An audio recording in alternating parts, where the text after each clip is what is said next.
Right on to the real, much love to these haters. It's time for the Lakers, it's time for the Lakers. Right on to the real, much love to these haters. It's time for the Lakers, it's time for the Lakers. Right on to the real, much love to these haters. It's time for the Lakers, it's time for the Lakers. Man, what is happening, my YouTube family? Of course, it is your boy B New. I'm coming at you on this Monday morning. And first and foremost, as always, just want to send out positive vibrations, energies, and blessings to anybody who could be listening. I hope you have a marvelous Monday, a great day, and a great week. And with all that being said, we know we got some things to get into. Of course, we know it was Super Bowl Sunday on yesterday, but of course, we don't dive into any kind of football talk on this channel.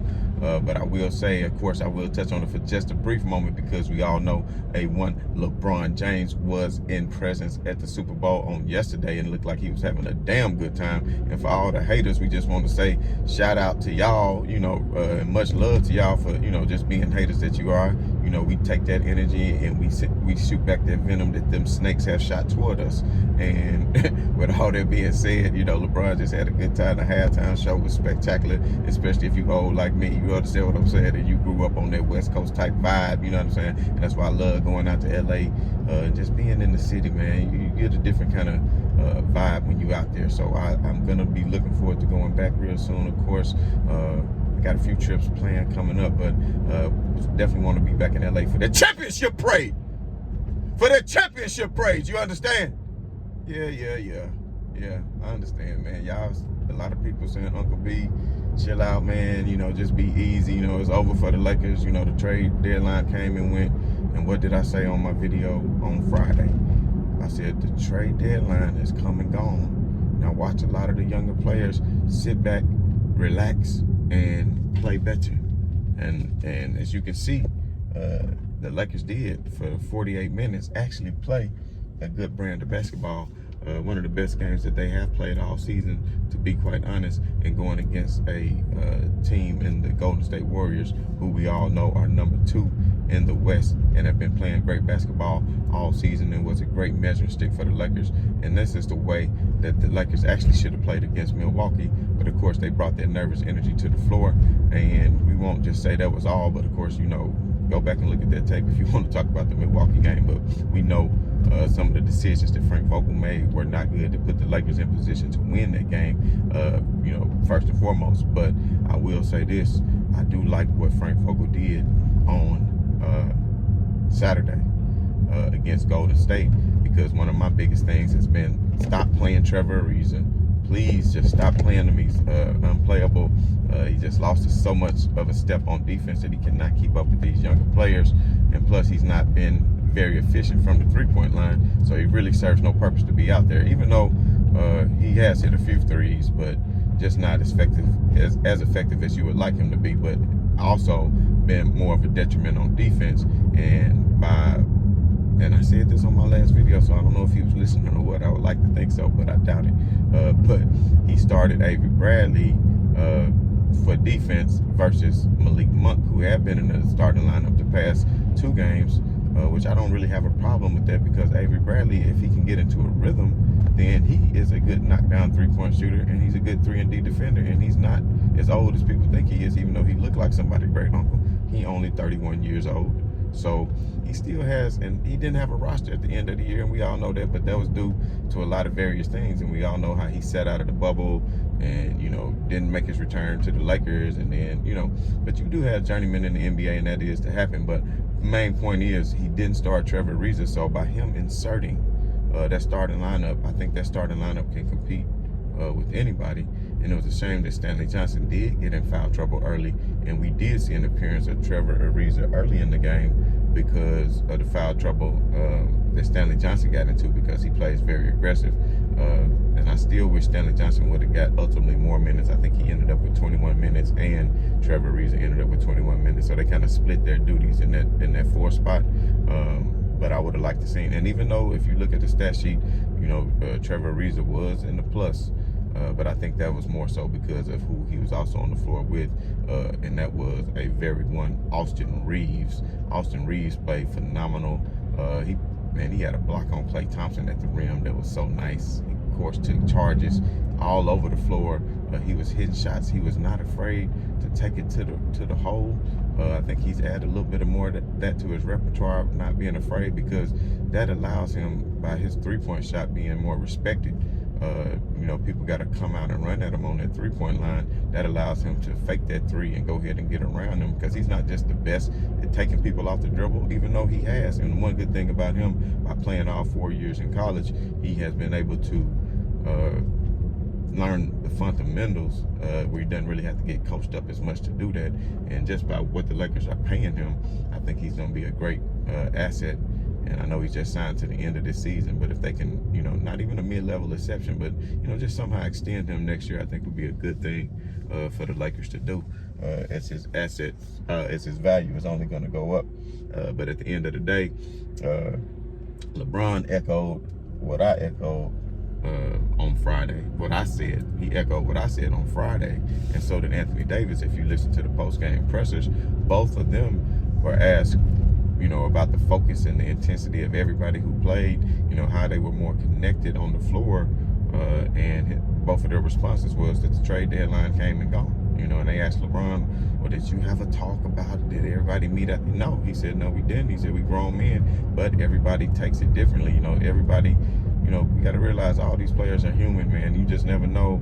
You might have to move to, like AD said, you might have to move to a new city, uproot your family, all your friends, everything that you know that's out here, and then you get traded, which, that's a part of it. But just having something looming over your shoulders and then wondering if you failed and, how you could have been better, maybe beating yourself up at times, things like that.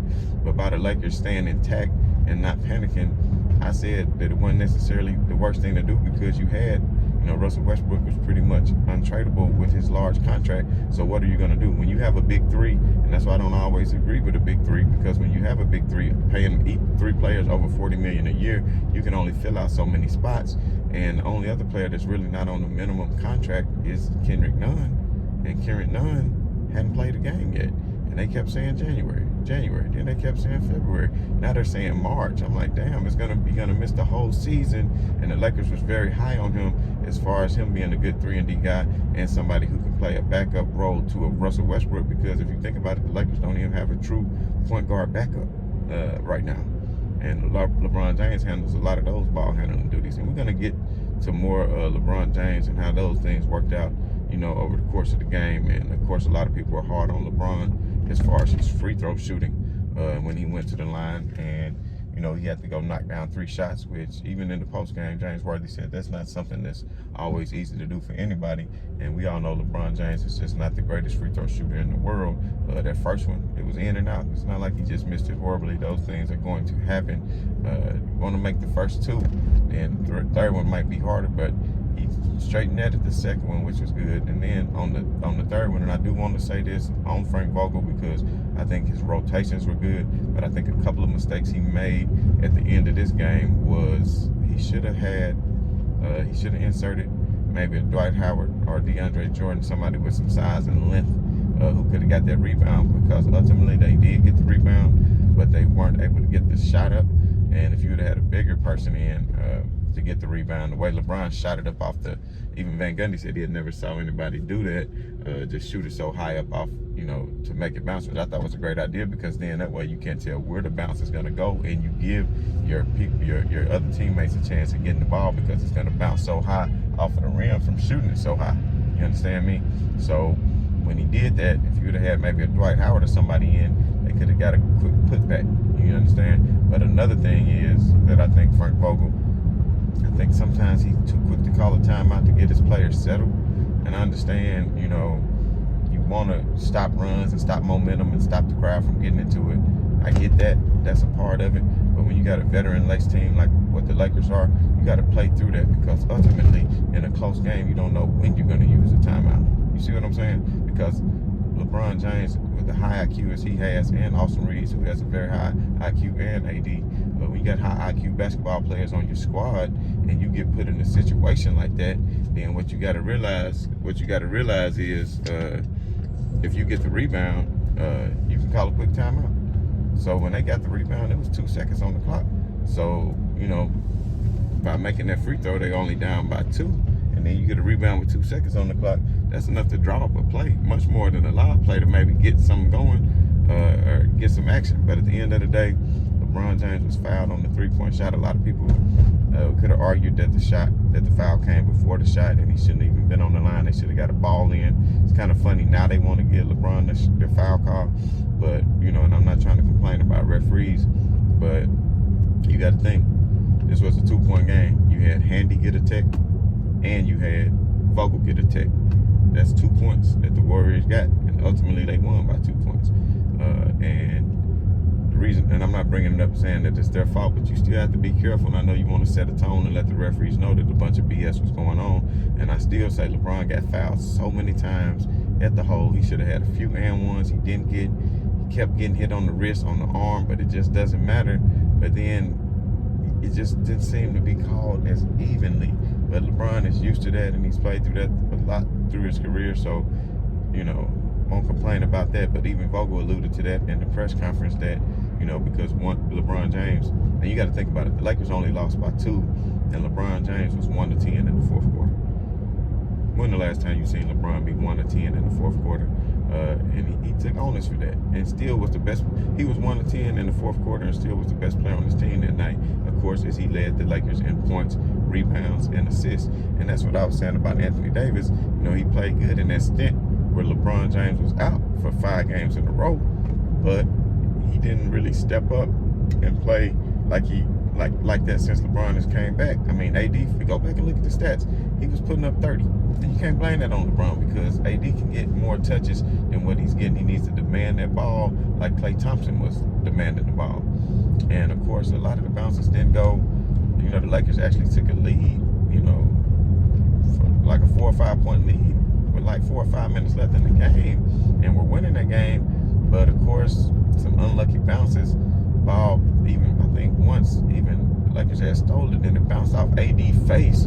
It hit him in the face, and then the ball landed right in Klay's hands. And he's such a catch and shoot shooter.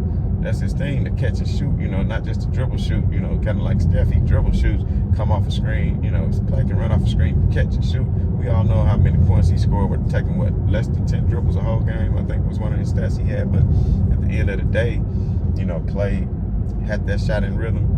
And then the same other one bounced out to him again, where he just got a loose ball that just so happened to bounce to him. It happened twice in the fourth quarter, which got him to 6 points in a row, which actually was what ended up tying the game because the Lakers were up by 6. And that was just like a quick 6-0 run by Klay in 30 seconds because the way the ball bounced. And if it had not bounced to his hands, because I think it was Steph or somebody else had missed a 3, but it bounced right to him. So at the end of the day, it was great to see that the Lakers did compete. Want to give props to Russell Westbrook. He only had 1 turnover for the game. And I think with the trade deadline behind him and him not knowing what the Lakers might do, I think actually made him feel a lot better too when he played more settled and focused. And what I noticed is he turned down a lot of jump shots, which were good. He turned down some threes, which was good, even though he did make 1 3 from the corner, which was his only 3 attempts. So he was 1 for 1 for 3, which was good. And of course he was 2 for 2 from free throw, which the Lakers, of course, you can't just blame LeBron for the free throws, because if you look at it, the Lakers were 22 out of 33 from free throws, man. 22 out of 33 from free throws.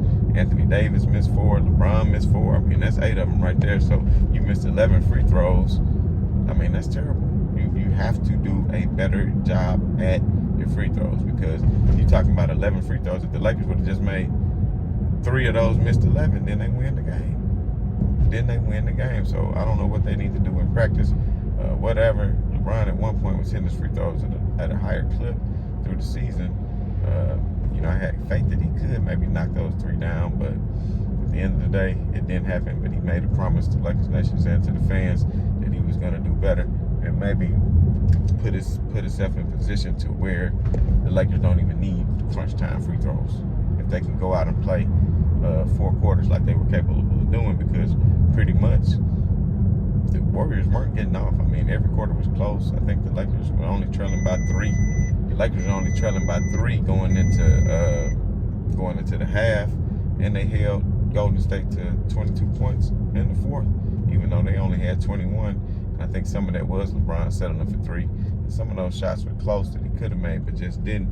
But Malik Monk, I think, should have took more looks, and just by him going to the bench, that doesn't mean he shouldn't have got active, which he played some good. He threw a nice oop to AD at 1.2, but Malik Monk was 1 out of 4 from 3.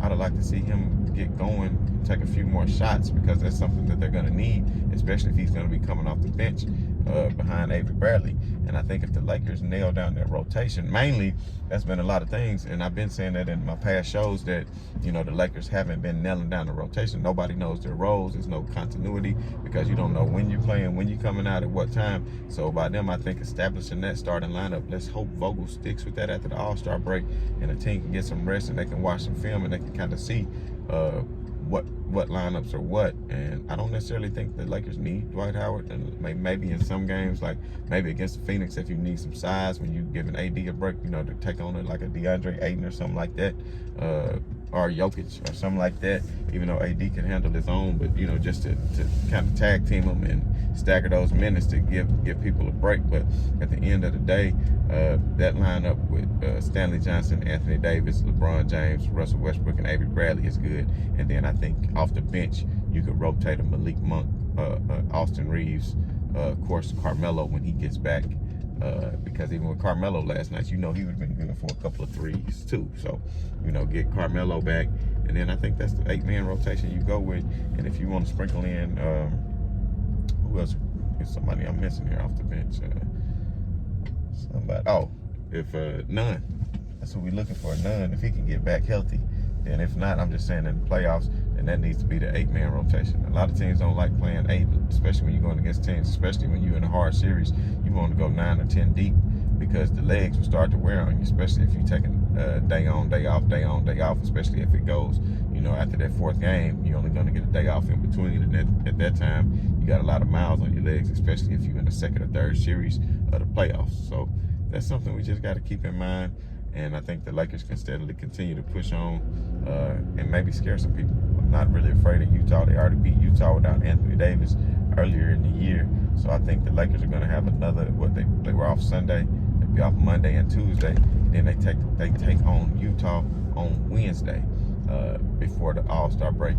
And they're still in 9th place. I mean, they're right there in 8th behind the Clippers. And I just feel like the Clippers, you know, they did win an amazing game the other night over Dallas at the very end by 2 points.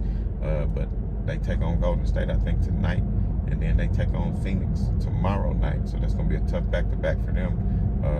You know, I don't pray for anybody downfall, but, you know, for the hope of the Lakers, it'd be good if the Clippers could drop those couple of games and the Lakers could beat Utah and then go into the break already in that 8th spot. And if you really think about it, they're only 4 games behind Denver. And this is a team that they're going to have to play twice coming down the stretch too. So if they can take care of business against Denver and as well as against other teams, then I think the Lakers, who knows, what they really want to do is get up at least to that 6th spot, because I think that 6th spot will put them safe without having to be in the play-in. But at the end of the day, that 6th spot would make them probably have to play Memphis in the 1st round. And I don't think anybody want a piece of them Beale Street Bears and that Beale Street Blue in Memphis, because Ja Morant, we all see what he's doing. He's not scared of anybody. He's going directly to the paint to take on anybody. All comers can come get it. But that's just what it is. It's the Western Conference. It is what it is. You're going to have to go through who you're going to have to go through if the ultimate goal is to get that championship. So with all that being said, I think the Lakers still have the pieces in place. If THT, I think he's one of the players that LeBron and AD might have been talking about, thinking, oh, I might get traded, and all he's ever known is LA. So you got to think about it. That's different for him. He hadn't already been around. You know, he's still a young player and been around a whole lot. You understand? So when you got an Austin Reeves and these younger players who thinking they might be on the train block, they may not play so well. But you know, now that you have the trade deadline that's came and gone, I just feel like that the players are going to settle down. Maybe the rotations will be set. You know, once the rotations are set, that makes a huge difference. And I think that with the Lakers rotation, you know, being set, that's only going to help them build more continuity together, more chemistry together, which is something that has been lacking. And Russell Westbrook, if he's continued to play smart the way he did the other night, by having only 1 turnover, not taking a whole lot of jumpers unless he just open instead of just forcing it, you know, letting the game come to him, and doing what he's best at, which is slashing to the hole and being able to, you know, slash into the hole, being able to get easy buckets in the paint, and also being able to facilitate for others by being able to break down defenses and pass it out to players that we know are capable of knocking down threes. So looks like Wayne Ellington has pretty much played himself out of the rotation, which is sad because he used to be a pretty great knockdown three-point shooter, but I don't know if he just lost all his confidence or what, but he's relegated to the bench. I had no problem with that. Trevor Ariza needs to be relegated to the bench, but if he needs to come in here and there, I guess that's fine, but he definitely does not need to start. That would be a major mistake. Westbrook, bright spot for him. He hit 4 out of 4 on free throws, which he had not been in free throws good. So Westbrook had a pretty damn good game. You know, LeBron James, of course, led in all categories. He wasn't too bad in the fourth, like I said, but 26 and 15 and 8 is not a bad stat line. And of course, he's already, you know, broken both of Kobe's records for most 25-point games in a row by a Laker. I think they made 22 games, and Kobe did it twice with 19. And then also Elgin Baylor, LeBron is right on the heels of him. And if he could pass that and break that record, and of course we all know LeBron James did break Kareem's record for the most points of all time, if you include playoff points and regular season points.